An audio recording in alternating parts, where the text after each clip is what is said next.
Gmail service నిలిచిపోనుందంటూ ప్రపంచవ్యాప్తంగా Twitter, TikTok వేదికలుగా పెద్ద ఎత్తున ఫేక్ ప్రచారం జరిగింది. ఫేక్ స్క్రీన్ షాట్ కొన్ని షేర్లు అయిందంటే ప్రచారం ఏ రేంజ్లో జరిగిందో అర్థం చేసుకోవచ్చు. ఏఐ ఇమేజ్ టూల్ జెమినీ విషయంలో ఇప్పటికే వ్యతిరేకత ఎదుర్కొంటున్న గూగుల్కు జీమెయిల్ రూపంలో మరో ఎదురుదెబ్బ తగనుందని ఫేక్ స్క్రీన్ షాట్ సృష్టికర్తలు పేర్కొన్నారు. దీంతో చాలా మంది నమ్మారు. కానీ ఇదంతా ఉత్తుత్తి ప్రచారమని నిర్ధారణ అయింది. ఇంటర్నెట్ మెసేజింగ్ రంగంలో ఇప్పటి వరకు జీమెయిల్ స్థానం చెక్కు చెదరకుండా ఉంది.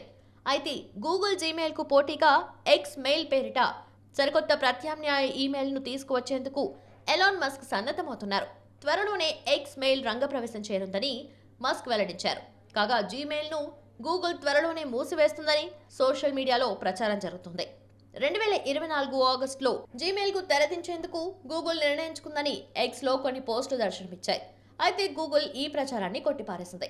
జీమెయిల్ ఎక్కడికి పోదని, జీమెయిల్ను మూసివేసే ఆలోచనేది తమకు లేదని స్పష్టం చేసింది.